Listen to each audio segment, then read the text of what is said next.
کسی گاؤں میں ایک غریب چرواہا رہتا تھا۔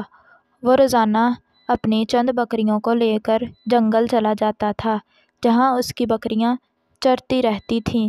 چرواہا بہرا تھا، مگر اس سے اس کے کام میں کوئی فرق نہیں پڑتا تھا۔ ایک دن ایسا ہوا کہ اس کی بیوی اسے کھانا دینا بھول گئی۔ چرواہے نے سوچا، گھر جا کر کھانا کھاؤں، دن بھر بھوکا رہنا میرے لیے دشوار ہوگا۔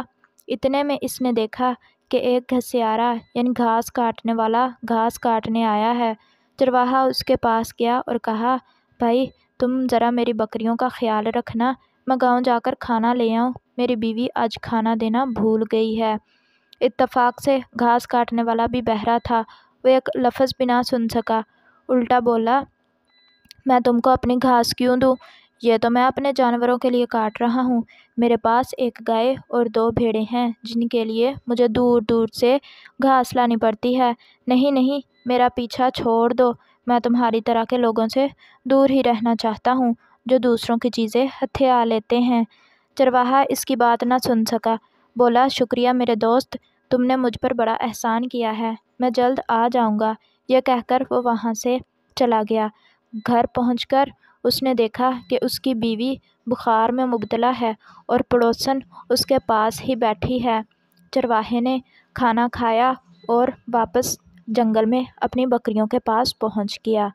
اس نے اپنی بکریوں کو گنا، سب بکریاں موجود تھیں اور گھسیارا اپنے کام میں لگا ہوا تھا۔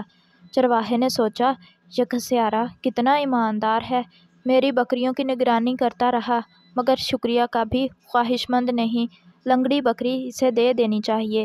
یہ سوچ کر اس نے بکری کو اپنے ساتھ لیا اور گھسیارے کے پاس پہنچ کر بولا، بھائی میری بکریوں کی نگرانی کرنے کے صلے میں یہ تحفہ تمہیں دیتا ہوں، اسے قبول کرو، اس بکری کو ذبح کر کے اس کا گوشت استعمال کر لینا۔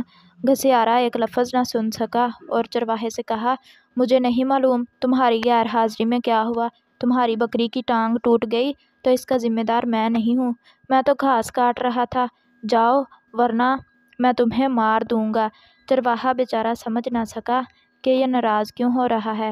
اس نے ایک آدمی کو آواز دی جو ایک گھوڑے کے ساتھ جا رہا تھا اور کہنے لگا، جناب عالی مہربانی فرمائیں، مجھے یہ بتائیں گھسیارا کیا کہہ رہا ہے، میں بہرا ہوں، میری سمجھ میں نہیں آتا کہ یہ میرا تحفہ قبول کیوں نہیں کر رہا۔ اتنے میں گھسیارا اور چرواہا دونوں چلا چلا کر باتیں کرنے لگے۔ وہ گھڑ سوار ان کے قریب آیا اور کہا، اور یہ بھی بہرا تھا، لہٰذا وہ بھی سمجھ نہ سکا کہ یہ دونوں کیا کہہ رہے ہیں۔ وہ ان دونوں سے اس جگہ کا نام پوچھنا چاہتا تھا، لیکن جب اس نے دیکھا کہ دونوں ناراض ہیں تو گھبراتے ہوئے بولا، بھائی میں اقرار کرتا ہوں کہ یہ گھوڑا میں نے چرایا ہے، مگر یہ معلوم نہ تھا مجھے کہ یہ تمہارا ہے، مجھے معاف کر دو۔ اتنے میں گھسیارا چلایا، بکری کے لنگڑے ہونے میں میرا کوئی قصور نہیں ہے۔ چرواہا چلایا، اس سے پوچھو کہ یہ میرا تحفہ قبول کیوں نہیں کرتا، میں تو شکریہ کے طور پر اس کو دے رہا ہوں۔ اس پر چور بولا، میں اقرار کرتا ہوں کہ یہ گھوڑا میں نے چرایا ہے، مگر میں بہرا ہوں اور میں نہیں سمجھ سکتا کہ تم دونوں میں یہ گھوڑا کس کا ہے۔ اسی اثنا میں ایک بوڑھا وہاں سے آ گیا۔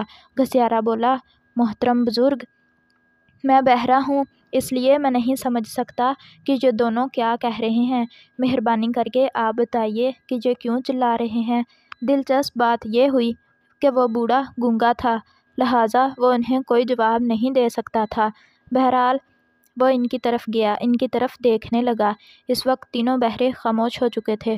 بوڑھا کافی دیر دیکھتا رہا تو وہ تینوں ڈر گئے، اتنے میں کہ یہ بوڑھا کہیں ہم پر کوئی جادو نہ کر دے۔ چنانچہ چور نے فوراً اپنے گھوڑے کو ساتھ لیا اور وہاں سے جانے کی تیاری کرنے لگا اور فٹافٹ وہاں سے اپنے گھوڑے کو لے کر چلا گیا کہ کہیں یہ بوڑھا مجھ پر جادو ہی نہ کر دے۔ چور کو جاتے دیکھ کر چرواہے نے بھی جلدی جلدی اپنی بکریوں کو اکٹھا کیا اور انہیں ساتھ لیتا ہوا اپنے گھر کی طرف چل دیا۔ اب وہاں گھسیارا ہی تھا، اس نے بھی جانا مناسب سمجھا اور وہ بھی چل دیا۔ پھر تھوڑی دیر بعد بوڑھا بھی اپنی منزل کی طرف روانہ ہو گیا۔ اگر ویڈیو اچھی لگی ہو تو اسے لائک اور چینل کو سبسکرائب کرنا مت بھولیں اور بیل آئیکن کو بھی ضرور دبائیں تاکہ ہماری ہر آنے والی ویڈیو کا نوٹیفیکیشن آپ کو بر وقت مل سکے۔